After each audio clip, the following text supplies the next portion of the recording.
The vision really for this program was to, of course, initially look at the history, then we look at the current events, and now it's time to reach out to our future. So at this point, I want to call in our young ones, Omar, Ragheb, and Josh Tiangco, to talk about their future is our future.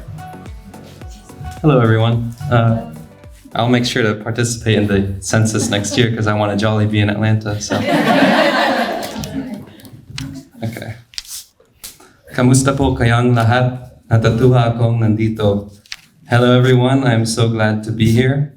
My name is Omar Ragheb. A lot of you may know my mom, Grace Ragheb.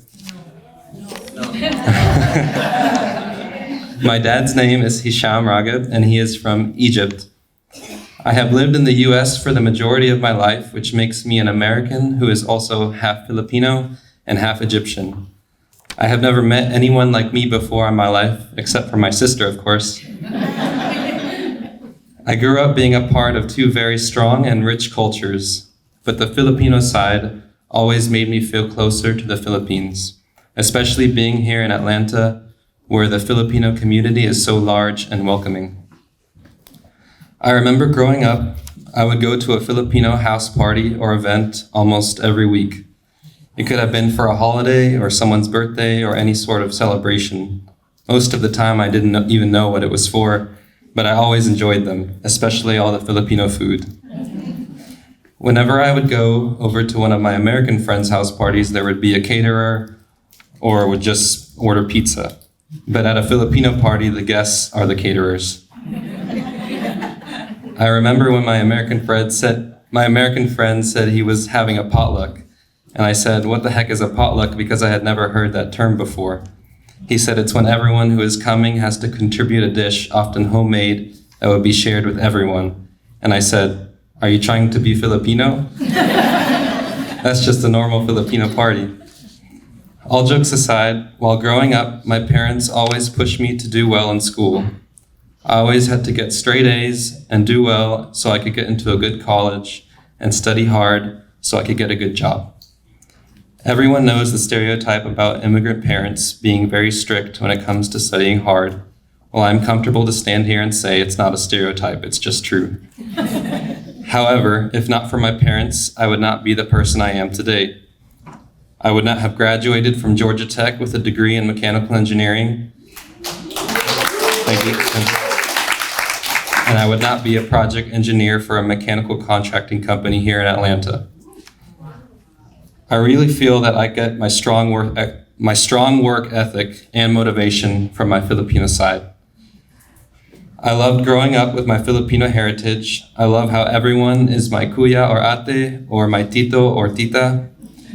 I love how every Filipino I've ever met gets so excited when they find out I am also Filipino.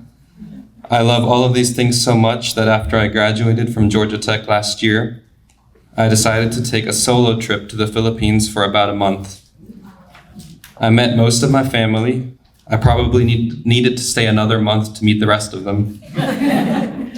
I visited the house of Emilio Aguinaldo and learned about the history of the Philippines. I experienced just a very small taste of what it is like to live in the Philippines. And overall, I felt the true Filipino spirit, which made me proud to be Filipino. And I cannot wait to go back. Lastly, even though I live here in Atlanta on the other side of the world, being here today with all of you, I feel like I am never far from home. Thank you.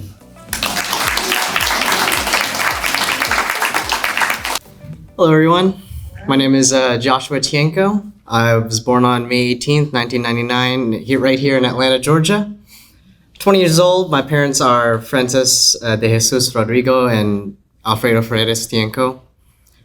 Both of my parents were actually born in Manila, and they emigrated here, and which makes me a first-generation American. Still a junior at Kennesaw State University, majoring in software engineering, and I have also a minor in Asian studies. This summer, actually, I was in Japan studying at Soka University in Hachioji, Japan, from March to August. And all while I was there, I was also tutoring Japanese students in how to write their essays and general English composition.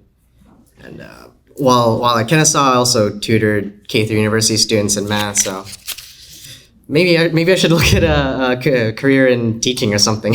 Maybe I'm good at it. Back in December of 2017, I actually visited the Philippines with my parents. I traveled to all the way Nueva Vizcaya, Banaue, Baguio, Quezon City, Manila, Alabang, a lot of cities and all of the cities in between. Spent Christmas in Boracay as well. That was very fun. I had a good taste of some different Filipino regions from north to south, and I honestly enjoyed my time while I was there.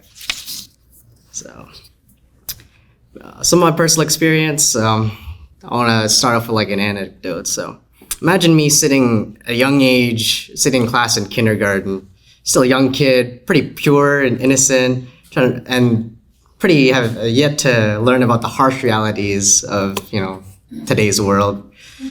Suddenly, all the kids are asking me is like, "Why do you have black hair? Why is your skin a little dark?"